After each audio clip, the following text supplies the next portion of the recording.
सबको जय मसीह। जय जय मसीह। मसीह। अच्छा, मुझे खुशी हो रहा है और आनंद हो रहा है कि फिर एक बार हम लोग इस प्रकार से राजवंशी बाइबल स्टडी में एक साथ हम जुड़ पा रहे हैं।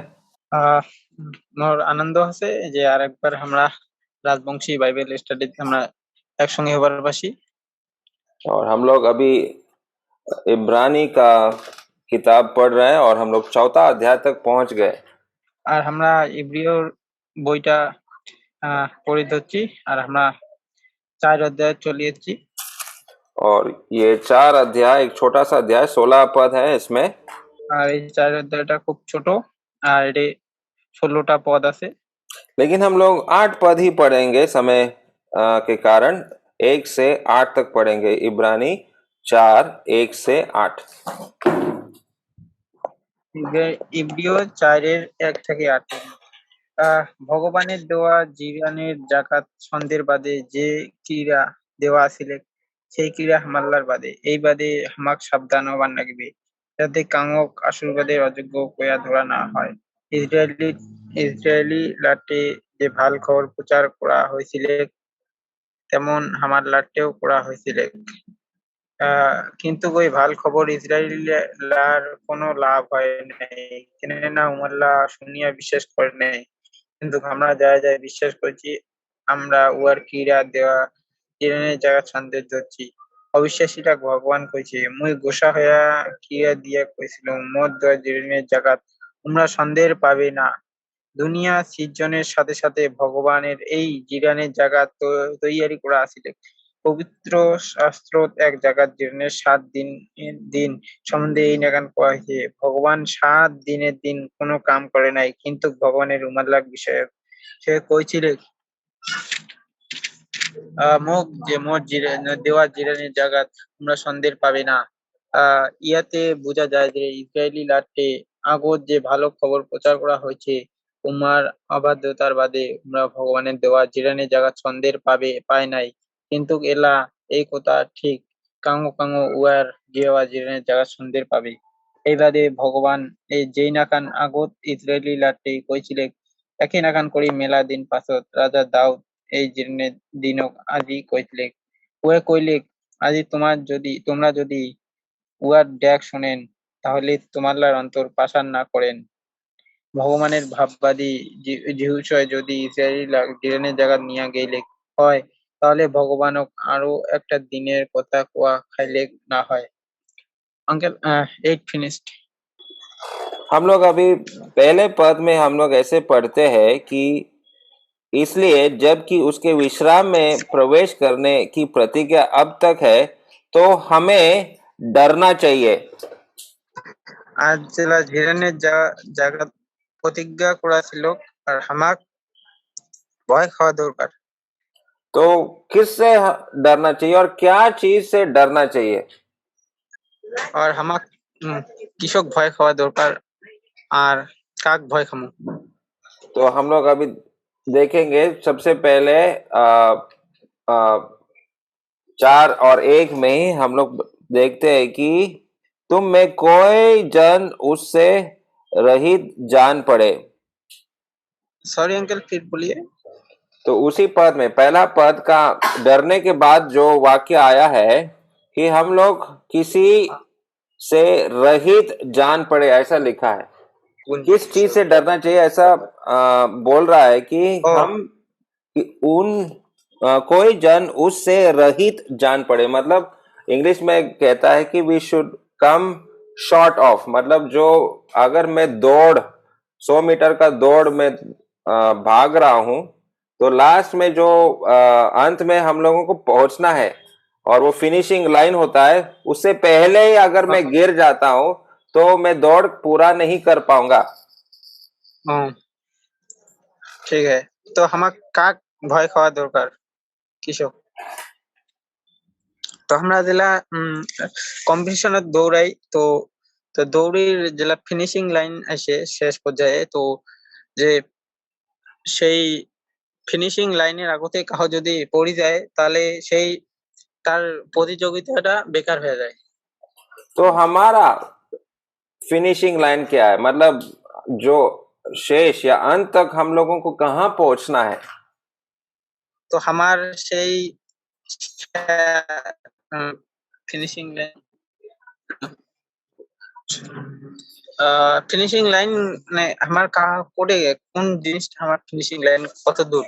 हाँ, जैसे दौड़ में हम लोग दौड़ते, कोई लोग मैराथन दौड़ते, बादल भी बहुत मैराथन दौड़ा है।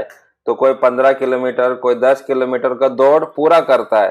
तो जब दौड़ शुरू करते हैं, वो 10 किलोमीटर का अंत मतलब वो तुम्हारा अंत है, उसको फिनिशिंग लाइन बोलते हैं।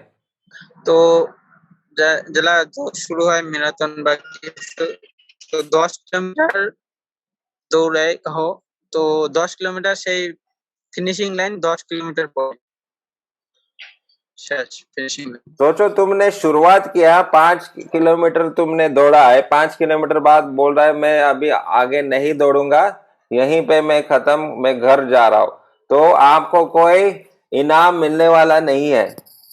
তো ভাবো যে আমরা 5 কিলোমিটার দৌড়েছি আর তারপরে আমরা যে আর আমরা দৌড়ে পাবো না 5 কিলোমিটার, তো ওই আর পুরস্কার কোনো পাবে না। तो ये अंत मतलब जो है, अंत का मतलब हम लोग स्वर्ग तक या अनंत जीवन तक हम लोगों को पहुंचना है। তো সেই ফিনিশিং লাইন মানে মানে স্বর্গর সেই স্বর্গর দুয়ার পর্যন্ত আমার যাবার লাগবে। और ये जो लेखक जिसने इब्रानी का पुस्तक को लिखा है, वो देख रहा है कि बहुत सारे लोग विश्वास का दौड़ शुरू करते हैं। আর যে ইব্রিয় ইব্রিয় বইয়ের লেখক দেখেছে যে অনেক মানুষই সেই বিশ্বাসের দৌড় শুরু করে, लेकिन जब वो देखते हैं कि विश्वासी जीवन कठिन है, बहुत सारे संकट का सामना करना पड़ता है, तो विश्वास छोड़ देते हैं और पुराने जीवन, पुराने रीति रिवाज में वो लगे रहते हैं।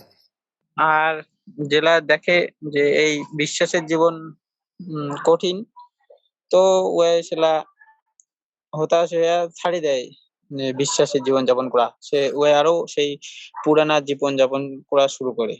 तो उनको हम लोग कहेंगे कि वो लोग रहित हो गए। इंग्लिश में कहला दे फॉल शॉर्ट। ওই লোকগুলো কম আমরা যে फेल হয়ে গেছে যে তারা। अभी राजवंशी बाइबल में क्या लिखा है? रहित हो गए, तो उसके लिए क्या शब्द है राजवंशी में? देखो और एक बार पढ़ो, उस कोई शब्द नहीं। पहला पद में ही लिखा है, देखो पढ़ो उस पहला पद को। যে ক্রিয়া দেওয়া আছিল সেই ক্রিয়া হামালার এব্রিও 4 না 4 and 1। 4 ভার্স 1। हम्म।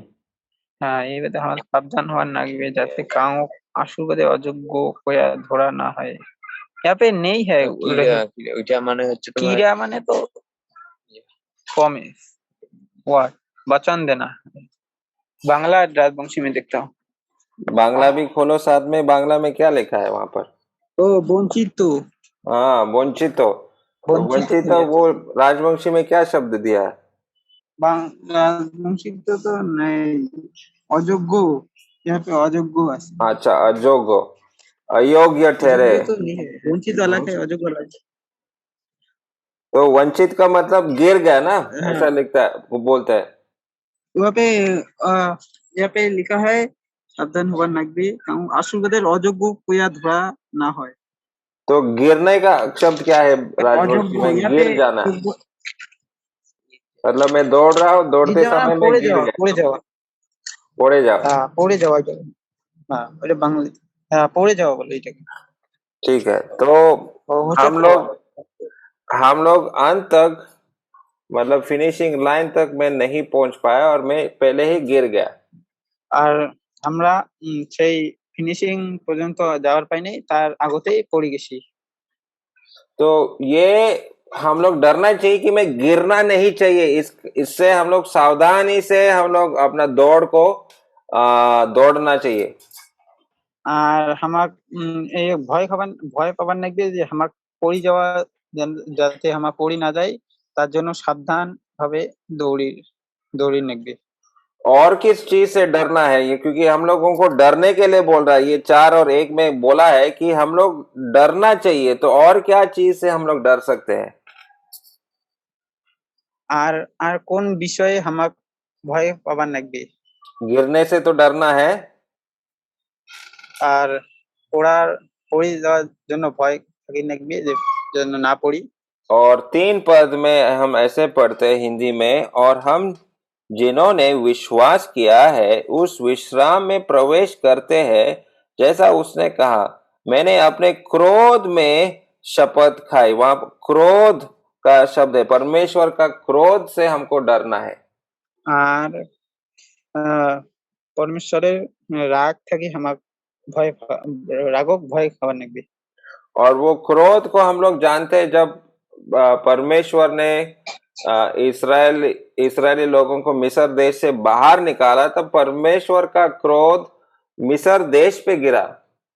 আর পরমেশ্বর যেগুলা ইসরায়েলি গুলা মিশর দেশ থেকে বাইর করছে, তো পরমেশ্বরের রাগ সেই ইসরায়েলি গুলার উপর পড়ছে। मिस्र देश, इसराइल पे नहीं, मिस्र देश पे गिरा। মিশর দেশের উপর পড়ছে। हाँ, फैरो राजा के ऊपर और उसके सैनिक के ऊपर उसका क्रोध गिरा। আর ফেরো রাজা আর উহার সেনার উপর ক্রোধ করছে, রাগ করছে। और कितना भयानक था, कितने लाखों मिस्र के लोग मरे उसके क्रोध के नीचे। আর কত ভয়ানক ছিল সেই প্রভুর ক্রোধের জন্য কত অনেক লোক মারা গেছে। और उनको छिपने के लिए भी जगह नहीं मिल रहा था परमेश्वर के क्रोध से। আর পরমেশ্বরের রাগ থাকি মা নুকিরও জায়গা পায় নাই কোনো। तो हम लोग परमेश्वर का क्रोध से भी डरना चाहिए। আর আমার পরমেশ্বর ভগবানের রাগ থাকি রাগও আমার ভয় খাবার দরকার। और 6 पद में ऐसा लिखा है कि तो जब यह बात बाकी है कि कितने और है जो इस विश्राम में प्रवेश करे, और जिन्होंने उसका सुसमाचार पहले सुनाया गया, उन्होंने आज्ञा न मानने के कारण उसमें प्रवेश न किया। আর ইসরায়েলকে আগত যে ভালো খবর প্রচার করা হয়েছে, উমরা অবাধ্যতার বাদে উমরা ভগবানের দেওয়া জীবনের জায়গা ছন্দের পায় নাই, কিন্তু এলা এই কথা ঠিক কাহো কাহো উহার দেওয়া জীবনের জায়গা ছন্দের পাবে। तो वहां पर ऐसा लिखा कि परमेश्वर का बात न मानने के वजह से वो लोग फेल हो गए। আর এটা এইভাবে লেখা আছে যে ভগবানের অবাধ্যতার বাদে উমরা ভগবানের দেওয়া জীবনের জায়গা ছন্দের পায় নাই, ফেল হয়ে গেছে। हाँ, तो ऐसा कहानी है कि जो पहले जो परीक्षा जो होता है, परीक्षा का एक टाइम टेबल आता है। তো প্রথমে যে পরীক্ষা হয়, পরীক্ষার একটা সময়সূচি আসে। तो बच्चे लोग स्कूल क्लास 9 क्लास 10 वहाँ स्कूल नोटिस बोर्ड जाके पढ़ते हैं, वहां पे कौन सा परीक्षा कौन सा तारीख को है। আর ছাত্রগুলা যা নোটিশ বোর্ড দেখে যে কোন পরীক্ষা কোন দিন আছে, और उसके हिसाब से वो लोग पढ़ाई करके जाते हैं। আর ওই ওই হিসাব মতো আমরা পড়াশোনা করে যাই। सोचो 12 तारीख अप्रैल 12 तारीख को इंग्लिश का परीक्षा है। আহ ভাও এপ্রিলের 12 তারিখ ইংরেজি পরীক্ষা আছে। और मैं वो टाइम टेबल ना माना, मैं उसका ऊपर ध्यान नहीं दिया, मैं बांग्ला पढ़ के वहां उस 12 तारीख उस परीक्षा के लिखने के लिए बैठ गया। আর আমরা সেই নোটিশ বোর্ড না দেখিয়া না দেখিয়া আমরা সেই ইংরেজি পরীক্ষার দিন বাংলা পড়িয়া চলে গেছি। तो वहां पर मेरा अवस्था क्या होगा, जब प्रश्न जो पेपर आ जाएगा तो उत्तर कहाँ से लिखूंगा, मैंने पढ़ाई ही नहीं किया। তো সেটা আমার কি অবস্থা হবে যে বাংলা ইংরেজি পরীক্ষা ছিল, বাংলা পড়ে চলে গেছি, তো আমার অবস্থা কেমন হবে? तो मैं আমরা उस পড়ি যাইনি, हाँ, तो मैं उस परीक्षा में फेल हो जाऊंगा। তো আমরা ওই পরীক্ষা ফেল হয়ে যাবো। तो ऐसे बहुत सारे लोगों का अवस्था है, वो सोचता है कि जैसे मैं चाहता हूँ वैसे मैं करूंगा, लेकिन परमेश्वर का नियम, परमेश्वर क्या चाहता है, परमेश्वर ने उसके वचन में बोल दिया है। আর আমরা ভাবি যে আমরা যেমন চামু এরকমই হবে, কিন্তু ভগবান উহার বাক্যত এটা লিখে দিছে। तो मेरा कर्तव्य यह होगा कि मैं वचन को पढूं, परमेश्वर क्या चाहता है मुझसे, ये मुझे जानना बहुत ही जरूरी है। তো আমার কর্তব্য এই যে পরমেশ্বরের বাক্য ঘামা পড়ি, তো পরমেশ্বরের বাক্য জানা খুবই দরকার। और ये 11 पद में हम लोग ऐसे पढ़ते हैं, सो हम उस विश्राम में प्रवेश करने का प्रयत्न करें, ऐसा न हो कि कोई जन उनकी नई आज्ञा न मानकर गिर पड़े। আর তাহাও যাতে অবাধ্য ইসরায়েলীরা নাকান করি উহা জিরানের দেওয়া জিরানের দিন থাকি বাদ না যায়। तो यहाँ दोबारा ये गिरने का शब्द आ गया, हम लोग गिर जाएंगे। তো আমরা যেন এটাও দ্বিতীয়বার এই শব্দটা আছে যেন আমরা পড়ি না যাই, ফেল হয়ে না যাই। तो परमेश्वर का वचन न जानने की वजह से, आज्ञा पालन न करने की वजह से हम लोग गिर जाएंगे। তো পরমেশ্বরের বাক্য না জানার বাদে আর বাক্য পালন না করার বাদে আমরা পড়ে যাই বা ফেল হয়ে যাই। और जो शब्द बार बार यहाँ पर आ रहा है वो विश्राम शब्द आ रहा है। আর যে শব্দ বারবার আসছে যে বাক্যটা, এটা হচ্ছে বিশ্রাম। देखो पहले ही पद में हम लोग पढ़ते, इसलिए जब कि उसके विश्राम में प्रवेश करना है। विश्राम शब्द आ गया पहला पद में। হ্যাঁ, ভগবানের দেওয়া জিরানের জায়গা ছন্দের বাদে যে ক্রিয়া দেওয়া ছিল, তো এটা প্রথম পদত এসেছে জিরান শব্দটা। ओके, फिर 3 पद में दोबारा हम लोग पढ़ते, बीच में लिखा है कि वे मेरे विश्राम में प्रवेश करने न पाएंगे। তো 3 পদতে লেখা পাইছে যে উহার ক্রিয়া জিরানের জায়গা ছন্দের নেই ধরছে, এটা তো ধরছে লেখা না পাएंगे लिखा है वहाँ पे। हाँ, विश्राम का शब्द आ गया वहां पर। हाँ, विश्राम का शब्द मतलब विश्राम के जगह में वो लोग पहुंचने लगा, ढुकने लगा। ओके, विश्राम शब्द राजवंशी में क्या है? जीरान जीरान जिरान। राजवंशी में है जीरान। तो जिरान शब्द 3 पद में नहीं है? हाँ हाँ है, मतलब हाँ। आप बोल रहे हो नहीं लगा, मतलब यहाँ पे है, मतलब माने জিরানের জায়গা সে প্রবেশ করতেছে। हाँ, प्रवेश तो करना है लेकिन नहीं हो पा रहा है वो विश्राम में प्रवेश। ও ठीक है, और देखो 5 पद भी पढ़ो। হ্যাঁ, মোট দেওয়া জিরানের জায়গা তোমরা সন্দেহ পাবে না। হ্যাঁ ঠিক, हाँ, সন্দেह तो पावे ना, ठीक। क्या हो रहा है कि परमेश्वर ने एक आराम या एक विश्राम रखा है हम लोगों के लिए, और वो विश्राम को हम लोग खोलेंगे।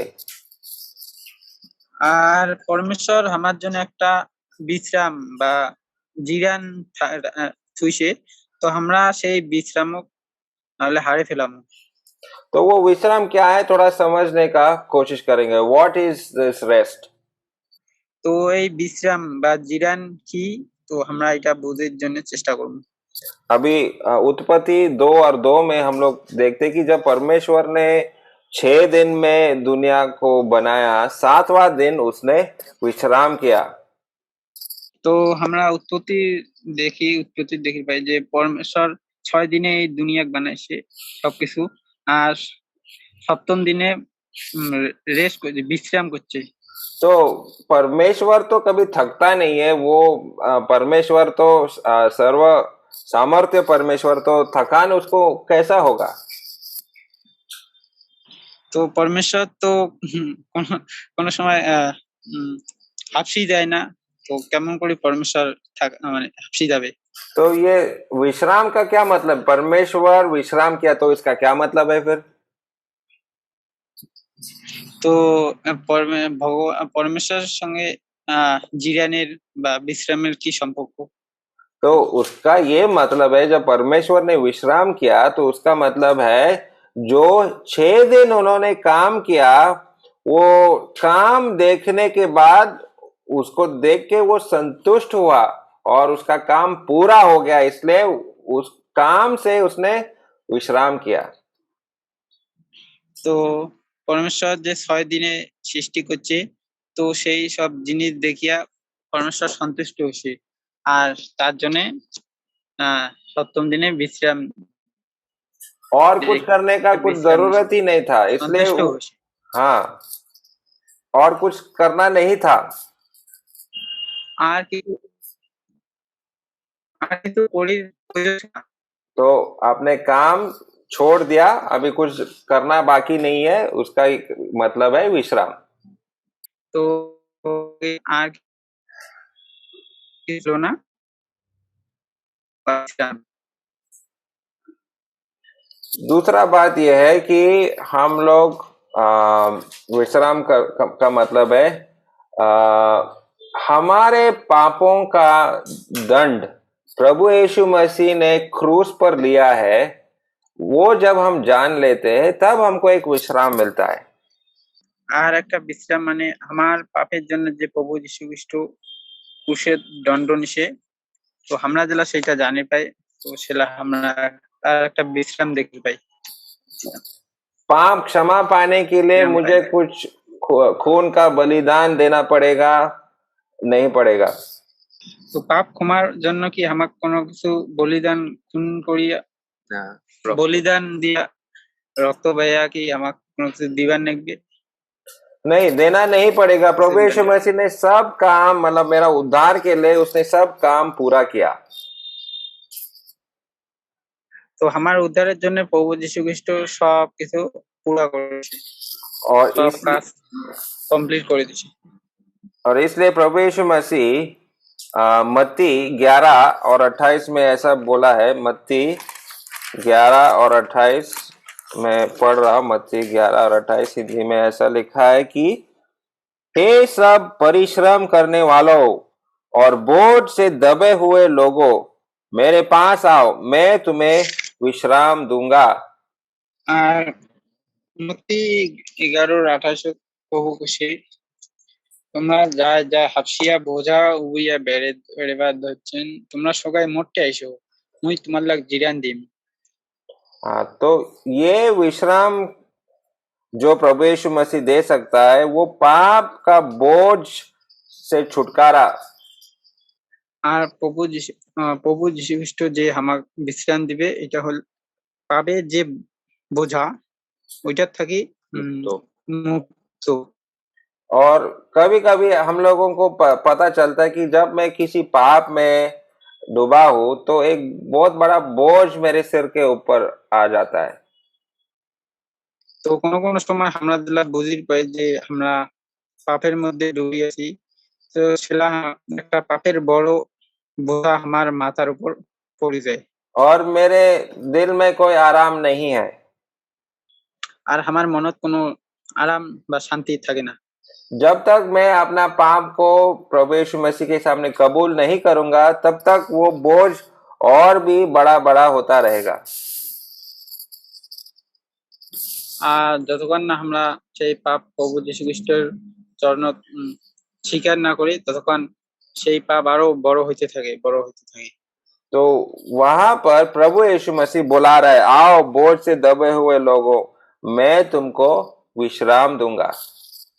তো এটা কিনা প্রভু যীশু খ্রিস্ট ডেকাছে যে পাপ থেকে পাপের বোঝা বেড়ে দিচ্ছেন যে লোকগুলা, মোটে আইসো, মুই তোমাক জিরান দিম বা বিশ্রাম দিম। और वही मत्ती 11 और 29 में भी और एक विश्राम प्रभु यीशु मसीह दे सकता है। আর সেই মতির 29 আর একটা বিশ্রাম প্রভু যীশু খ্রিস্ট দেয়। तो ऐसा लिखा है कि मेरा जुआ अपने ऊपर उठा लो और मुझसे सीखो क्योंकि मैं नम्र और मन में दीन हूं और तुम अपने मन में विश्राम पाओगे। আর প্রভু যীশু খ্রিস্ট মোর জোয়াল তোমার ঘাড়ে তুলে নাও মোটে শিখো কেননা মোর স্বভাব শান্ত ও নম্র। ইয়াতে তোমার লার অন্তর শান্তির জিরান পাবেন। কেননা মোর জোয়া লুবি বেড়া সহজ আর মোর বোঝা হালকা। तो ये विश्राम मुझे मिलता है जब मैं प्रभु यीशु मसीह का सेवा करता हूँ। আর আমাক এই বিশ্রাম জেলা আমরা পামু জেলা আমরা প্রভু যীশু খ্রিস্টর সেবা করি, তো আমরা সেলা সেই এই বিশ্রাম পামু। तो मैं उसका सेवा कैसे करूं? তো আমরা প্রভুর সেবা কেমন করে করি? यहाँ एक मौका है, इस मीटिंग में, इस सभा में जब हम जुड़ते हैं, वहाँ ये एक सेवा बोलते हैं, प्रभु यीशु मसीह का सेवा कर रहे हैं हम लोग यहाँ पर। তো আমরা জেলা এই মিটিং জড়ি, তো সেলা আমরা একটা সেবা করি এরকম। हाँ, तो भाई राजवंशी में ट्रांसलेशन कर रहा है, तो ये एक प्रकार का सेवा हो गया। রাজবংশীতে আমরা ট্রান্সলেশন করছি, তো এটাও এক প্রকার বলে সেবা। तो ये बहुत ही कठिन है क्या करने के लिए? ये बोझ बहुत ही बड़ा है क्या? मतलब 200 किलो वजन उठाने की तरह है क्या ये सेवा करना है? নেই। তো এইটা এই সেবা করা কি 200 কিলো ওজন ওঠেবার মতো কি কষ্ট? मुझे क्या यहाँ से मतलब 30-35 किलोमीटर नंगा पैर पानी लेकर मुझे किसी जगह में जाके पवित्र स्थान में जगह देना है क्या? ऐसा मुझे करना है क्या? তো আমার খালি পায়ে আর হাতত জল নিয়া সেই 30 কিলোমিটার হাঁটিয়া তো কোনো জায়গা দিবার লাগবে কি আমার এই সেবার জন্য? तो प्रभु यीशु मसीह का सेवा कितना आसान है, कितना विश्राम का सेवा है ये देखो। আর প্রভু যীশু খ্রিস্টর সেবা করা কত সহজ।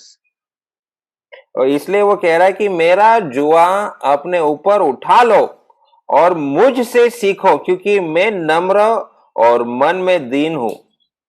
আর প্রভু যীশু তার জন্য কয় যে মোট এই জন্য মোটে শিখো, যে মোট জোয়াল তোমার ঘাড়ত তুলি নাও আর মোটে শিখো কেননা মোর স্বভাব শান্ত নম্র। ইয়াতে তোমরা অন্তর শান্তির জিরান পাবেন। लेकिन हम लोग सोचते हैं कि प्रभु यीशु मसीह का पीछे चलना है, प्रभु यीशु मसीह का सेवा करना बहुत कठिन है, बहुत मुश्किल है। তো আমরা ভাবি যে প্রভু যীশু খ্রিস্টের পিছনে চলা আর প্রভু যীশু খ্রিস্টের সেবা করা খুব কঠিন, খুব কষ্টের। लेकिन हम लोग भूल जाते हैं जब हम ये सेवा करते हैं तो मेरे मन में परमेश्वर एक ऐसा विश्राम देगा जो मैं, अगर सोचो मैंने आज 10,000 रुपए भी कमा लूंगा, वो 10,000 रुपए भी तुमको इस प्रकार का विश्राम नहीं दे पाएगा। তো আমরা ভুলে যাই যে প্রভু যীশু খ্রিস্টের বিশ্রাম কত শান্তি, যে কাউ যদি 10,000 টাকাও দেয় তো সেই তার থেকেও এই শান্তি সেবা খুব খুব শান্তির। और अंत में इब्रानी 4 और 9 में वो कह रहा है कि अनंत काल का विश्राम भी वो हमको देगा। শেষত ইব্রানি 4:9 আর অনন্তকালের বিশ্রামও আমাকে দিবে। तो ये इतना विश्राम प्रभु यीशु मसीह हमको देना चाहता है। তো এত বড় বিশ্রাম বা জিরান প্রভু যীশু খ্রিস্ট আমাকে দিবার চায়। वो इस जीवन में भी हमको विश्राम देना चाहता है। প্রভু যীশু এই জীবিত জীবনে তো আমাকে বিশ্রাম দিবার চায়। और आने वाले अनंत काल में भी हमको विश्राम देने वाला है। और आगामी जे अनंतकालेर जीवने तो আমাকে বিশ্রাম দিবে চাই। तो हम लोग अभी शुरू करना चाहिए इस आराम को पाने के लिए। তো আমাকে আজই শুরু করা দরকার এই আরাম বা বিশ্রাম পাওয়ার জন্য। लेकिन शैतान हमको इस आराम में नहीं रहना चाहता है, वो बहुत सारे संकट मुसीबत हमारे जीवन में लाएगा ये आराम निकालने के लिए। सॉरी अंकल, बात कर जा रहे हैं, फिर से बोलिए। शैतान हमको इस विश्राम में आनंदित रहना नहीं देगा। আর শয়তান আমাকে এই বিশ্রামত আনন্দ আনন্দতে দিই না। तो हम लोग सावधान से हमारा जीवन चलाना चाहिए और याद करना चाहिए कि प्रभु यीशु मसीह हमको आराम देगा, लेकिन अगर मैं प्रभु यीशु मसीह को छोड़कर संसारिक चीजों में जाऊंगा तो मैं अपना विश्राम खो लूंगा। ओके, तो मुझे क्या करना पड़ेगा इस विश्राम में लगे रहने के लिए? তো আমার কি করি নাকি এই বিশ্রামের সঙ্গে জড়িয়ে থাকির জন্য? तो वही सबसे पहले पद में हमने पढ़ा कि हम लोग परमेश्वर से डरना चाहिए। তো এইটাই প্রথম পদে লেখা আছে আমার যে পরমেশ্বরক ভয় খাওয়া দরকার। और 3 पद में परमेश्वर का क्रोध से हमको डरना चाहिए। 3 পদে লেখা আছে ঈশ্বরের রাগক ঈশ্বরের রাগ থেকে আমার রাগক আমার ভয় খাওয়া দরকার। और नरक से डरना चाहिए। नरक एक भयानक जगह है और वहां हम लोग नहीं जाना चाहिए। আর নরকক ভয় খাওয়া দরকার, যে নরক একটা খুব ভয়ানক জায়গা, ওটা আমার জায়গা যাওয়া যাবে না।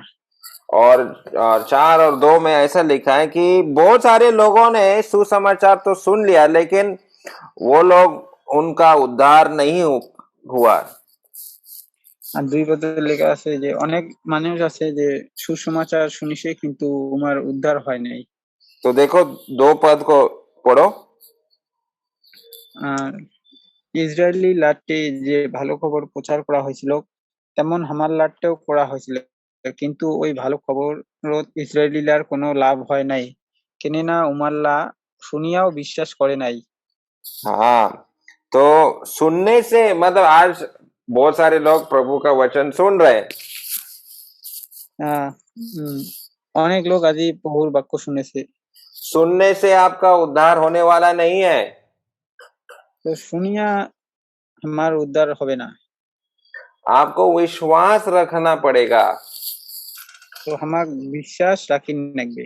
तो बहुत सारे लोग ऐसे ही करते हैं, मैंने तो सुन लिया, मैं जानता हूँ प्रभु यीशु मसीह के बारे में मैंने सुना है। তো অনেক লোক কয় যে আমরা প্রভু যীশু খ্রিস্টের সম্বন্ধে শুনেছি, আমরা অনেক কিছু জানিছি, लेकिन क्या मैं विश्वास करने के लिए तैयार हूँ? কিন্তু আমরা কি বিশ্বাস করে বিশ্বাস রাখার জন্য আমরা রেডি আছি? और वो कहानी शायद आप लोगों ने सुना। আর ওই গল্প হয়তো তোমরা শুনছেন। एक आदमी जो है, एक बहुत बड़ा जो पानी जो गिरता है ना, वाटरफॉल्स कहता है इंग्लिश में। তো একজন লোক ছিল যে জল পড়ে ঝর্ণার, तो वहां पर उसने एक रस्सी बांधा था इस नदी का इस पार से उस पार जाने के लिए। তো ঝর্ণার ঝর্ণা থেকে এপার থেকে ওপার যাওয়ার জন্য একটা দড়ি টাঙিয়েছে। तो वो आदमी जो था बहुत ही एक्सपर्ट था, कला उसके हाथ में था, तो वो रस्सी पे चढ़ के वो नाच भी सकता था, इस पार उस पार वो वाटरफॉल्स को पार कर सकता था। আর ওই লোকটা খুবই খুবই মানে এক্সপার্ট ছিল, খুবই পারদর্শী ছিল, যে সেই ওই দড়ি দিয়া এই পার থেকে ওপার যাওয়ার পায়, আর ওই দড়িতে ওই ছাটিরও পায় নাচিরও পায়। और वो लोगों को चैलेंज करने लगा, आप लोग ये खेल को देखा है, आप लोग मुझ पर विश्वास करते हैं, कोई मेरे साथ मेरे कंधों पे बैठेगा क्या? मैं उनको इस पार से उस पार लेके जाऊंगा। তো ওই মানসিক চ্যালেঞ্জ করে মানে চ্যালেঞ্জ করে দিচ্ছে যে তোমরা তো মোর এই খেলা দেখছেন, তো অনেকবার দেখছেন, তো কাউ কি মোর ঘাড়ত বসিবেন যে মই এপার থেকে ওপার নিয়ে যাম? हजारों लोग थे वहां पर, लेकिन हजारों में कोई भी नहीं आगे आया, उसके कंधे पे बैठने के लिए कोई भी तैयार नहीं है। তো ওটা কিনা হাজার হাজার মানুষ ছিল, তো তাও কাহো আইসে না একবার ঘাড়ের উপর বসে। देखने में उनको मजा आ रहा है। দেখি দেখতে খুবই ভালো লাগছে আমার। वो क्या करता है सुनने में भी बहुत मजा आ रहा है उनको, আর ওই কি করে শুনিতেও ভালো লাগে সব। लेकिन खुद कोई उसके कंधे पर बैठने का हिम्मत नहीं है, विश्वास नहीं है। কিন্তু কারোর ওর ঘাড়ের উপর বসিবার হিম্মত ছিল না। लेकिन एक बूढ़ी वहां पर सामने आ गई কিন্তু একটা বুড়ি ওর সামনে চলে এসেছে। और वो बूढ़ी उसके कंधे पर बैठ गया और उसने उस बूढ़ी को इस पार उस पार लेके गया और वहां से वापस उसने उस बूढ़ी को लेकर आई। তো ওই বুড়ি গুয়াই ঘাড়ত বসিয়া এপার ওপার নিয়ে গেছে আরো ওদিকনা শুয়ে আছে।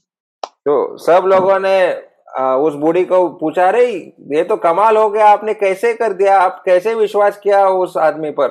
তো सबाই অবাক হয়ে গেছে। তারপরে কোয়া নাকছে যে ওই বুড়ি যে কেমন করে তুই বিশ্বাস করছিস ওই মানুষের উপর।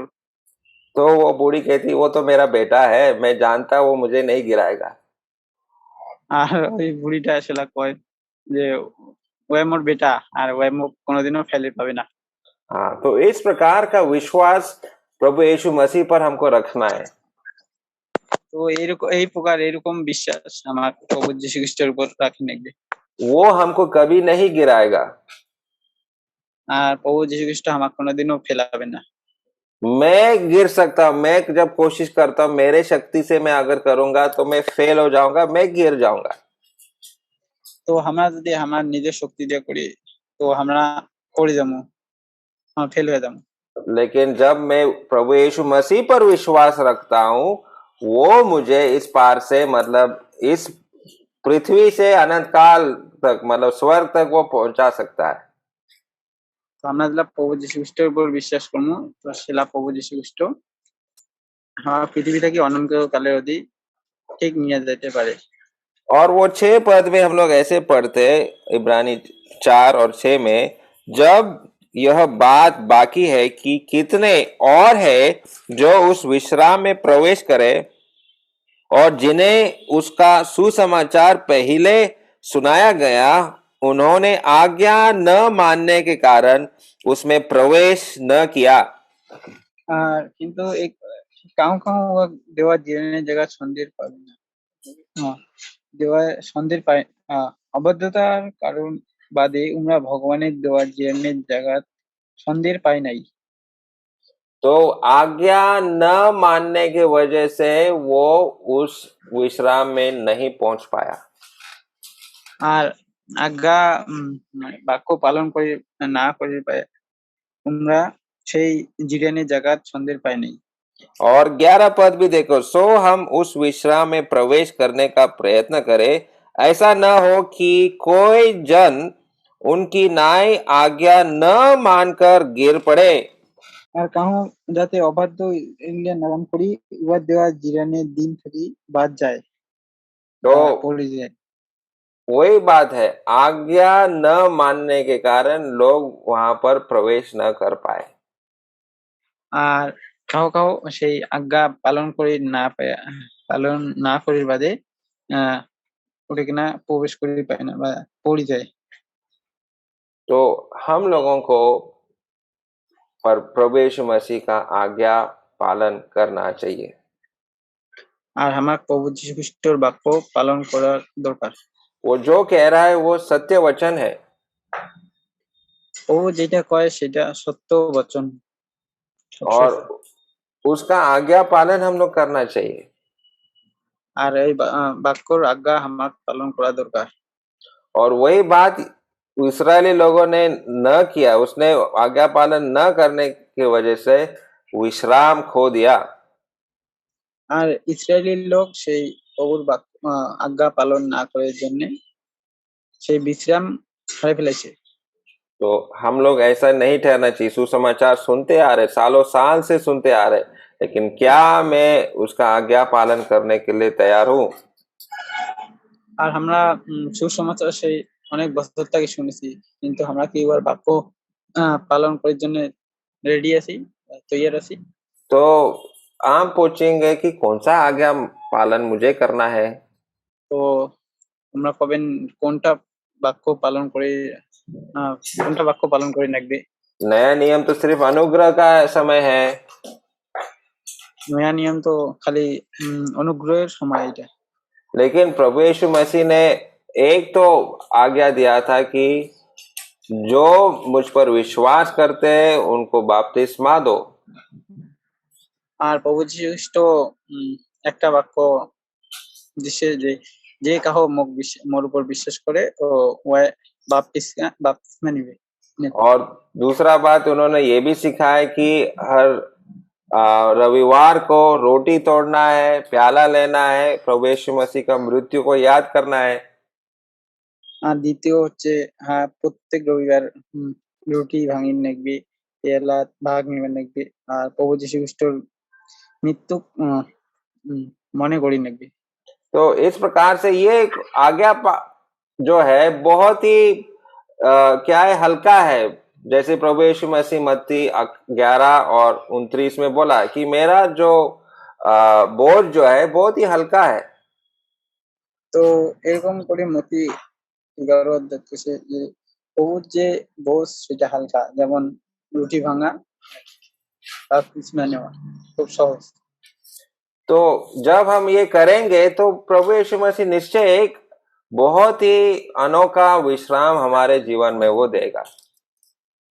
তো আমরা যারা এরকম করবো তো সেটা প্রভু যীশু খ্রিস্ট নিশ্চয়ই একটা অনোখা বিশ্রাম দিবে। और 12 पद में और एक बात वहां पर वो कह रहा है, আর 12 পদে আরেকটা কথা প্রভু বলে, क्योंकि परमेश्वर का वचन जीवित और प्रबल और हर एक दोधारी तलवार से भी बहुत चौका है और जीव और आत्मा को और गांठ गांठ और गूदे गूदे को अलग करके वार पार छेदता है और मन की भावनाओं और विचारों को जांचता है। আর প্রভুর বাক্য জীবন্ত আর ক্ষমতাশালী। এই বাক্য শক নাখানে দুই পাকে ধারওয়ালা ছোড়ার থাকিও ধার বেশি। এই বাক্য মানসির অন্তরাত্মা আর হাড্ডির ভিতরত সন্ধ্যায় আর মানসির শখ মনের ইচ্ছা আর চিন্তা ভাবনা যাচাই করি দেখে। तो ये परमेश्वर का वचन को पढ़ना बहुत ही जरूरी है। আর এই পরমেশ্বরের বাক্য পড়া খুবই দরকার। क्यों हमारा कोशिश जारी है कि राजवंशी भाषा में भी परमेश्वर का वचन आना चाहिए। আর আমার চেষ্টা কিনে চালু আছে যে রাজবংশী ভাষাত বাইবেল আনা কিনে দরকার। क्योंकि हम लोग जानते हैं कि ये परमेश्वर का वचन है কেননা আমরা জানি যে এটা পরমেশ্বরের বাক্য और इसमें ये सामर्थ्य है कि मेरा ये परिवर्तन कर सकता है। আর এটা এরকম শক্তি আছে যে আমাকে এটা পরিবর্তন করে পায়। और मुझे इस वचन पर विश्वास करना चाहिए। আর আমাকে এই বাক্য বিশ্বাস করা दरकार। तब मेरे अंदर परमेश्वर का विश्राम मुझे मिलेगा। আর সেলা আমরা পরমেশ্বরের সেই বিশ্রাম পাবো। और आखिरी में हम लोग एक ये देखेंगे, वो है 16 पद। আর আমরা শেষত আরেকটা বাক্য দেখুন, এটা আছে 16 পদ। तो 16 पद में ऐसा लिखा है कि इसलिए आओ हम अनुग्रह के सिंहासन के निकट हियाव बांध कर चले कि हम पर दया हो और वह अनुग्रह पाए जो आवश्यकता के समय हमारी सहायता करे। আর সাহস করি ভগবানের এই দয়া সিংহাসনের সামনে আগে যাই, যাতে দরকারের সময় আমরা উহার দয়া আর মায়া পাই। तो हम लोगों को परमेश्वर के सिंहासन, जो अनुग्रह का सिंहासन है, उसके सामने आना चाहिए। আর আমার পরমেশ্বরের সেই যে অনুগ্রহের সিংহাসনের সামনে আমার যাওয়া দরকার। कोई पूछेगा ये सिंहासन कहाँ पर है, তো কাহো কবে যে এইটা সিংহাসন কোটে আছে? कोच बिहार का राजबाड़ी में है क्या? কোচবিহারের রাজবাড়িতে আছে কি? जलपाईगुड़ी के राजबाड़ी में है क्या? কি জলপাইগুড়ির রাজবাড়িতে আছে কি? या फिर दिल्ली में जहाँ पर प्रधानमंत्री बैठा उसके भवन में ये सिंहासन है क्या? কি দিল্লি সেই দিল্লি প্রধানমন্ত্রী যেটা বসে সেই ওটা কিনা আছে কি? क्या दार्जिलिंग पहाड़ मुझे चढ़ना पड़ेगा, का कहीं पहाड़ पर चढ़ना पड़ेगा इस सिंहासन को पहुंचने के लिए? কি আমাকে এই সিংহাসনের যাবার জন্য কি দার্জিলিং পাহাড় চড়িয়ে নেবে? नहीं, वो सिंहासन जो है एकदम करीब, आपके बिल्कुल पास है। আর কিন্তু না, এই সিংহাসন একদম কাছে, আমার আমার কাছেতেই আছে একদম। जब हम अपने आंखों को बंद करेंगे और अपने हृदय से पुकारेंगे, हे प्रभु मेरा सहायता करो, যেটা আমরা চক্ষু বন্ধ করবো এবং হৃদয় থাকি আমার দেখামু যে প্রভু আমার সাহায্য কর। हम एकदम परमेश्वर के अनुग्रह का सिंहासन तक पहुंच गए। আর আমরা একেবারে পরমেশ্বরের অনুগ্রহ সিংহাসনের সামনে চলে যাই। तो मत डरो परमेश्वर के सिंहासन के सामने जाने के लिए। তো ভয় খান না পরমেশ্বরের সিংহাসনের সামনে যাওয়ার জন্য। और वो तो रुका है कि कब मेरे लोग मेरे नाम में मुझे पुकारेंगे। আর প্রভু তো এটাই চায় যে কতজন মোর লোক মুখ দেখাবে। वो आपको अनुग्रह दिखाना चाहता है, वो अपना प्रेम तुमको दिखाना चाहता है। আর প্রভু আমার প্রেম দেখে চায়, অনুগ্রহ দেখে চায়। बस हमको उसको पुकारना है, हम उसके सिंहासन तक पहुंच जाएंगे। তো বাস খালি আমার ও দেখে নেকবি और সিংহাসনে যাওয়ার।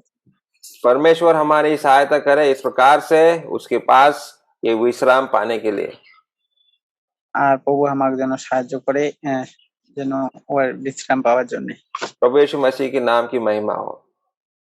আর প্রভু যীশু খ্রিস্টের নামের মহিমা হোক। धन्यवाद। ধন্যবাদ।